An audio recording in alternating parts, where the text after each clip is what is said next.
Salut YouTube, je vais vous parler de la fonction accompagnement disponible uniquement en e-message depuis iOS 17.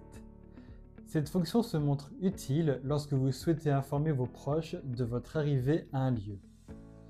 Nous allons voir ensemble comment configurer puis les façons de prévenir vos proches. Tout d'abord, une configuration au préalable est nécessaire.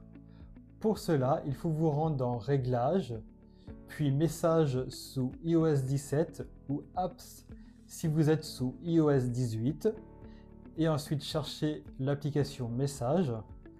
Ensuite, il faut aller dans la rubrique Accompagnement et appuyer sur Données.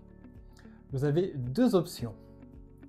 La première, qui s'intitule Limité, cela signifie que la personne qui pourra vous suivre verra uniquement votre position actuelle ainsi que les détails de batterie de votre iPhone ou Apple Watch et le signal du réseau mobile.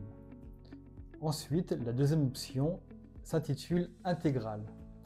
En plus des informations citées précédemment, la personne verra l'itinéraire que vous avez emprunté et de l'heure à laquelle vous avez déverrouillé votre iPhone ou retiré votre Apple Watch la dernière fois. Pour ma part, j'ai choisi l'option Intégrale.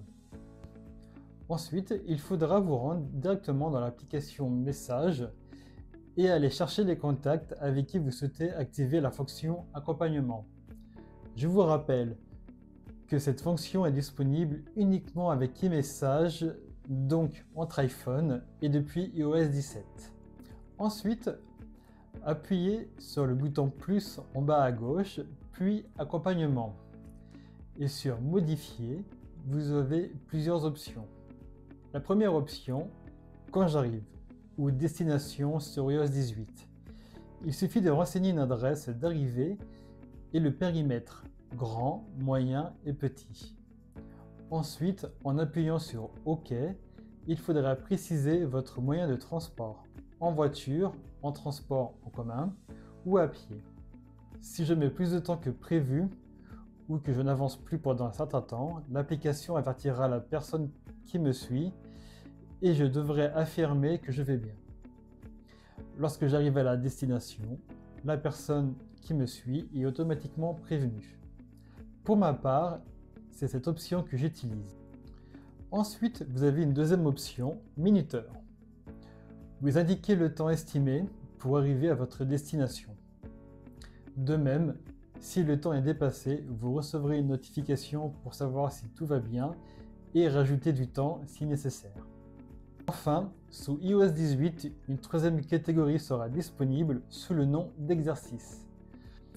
Lorsque vous faites un exercice depuis l'Apple Watch, vous pouvez activer l'option Accompagnement et elle se désactivera automatiquement lorsque vous aurez terminé votre exercice.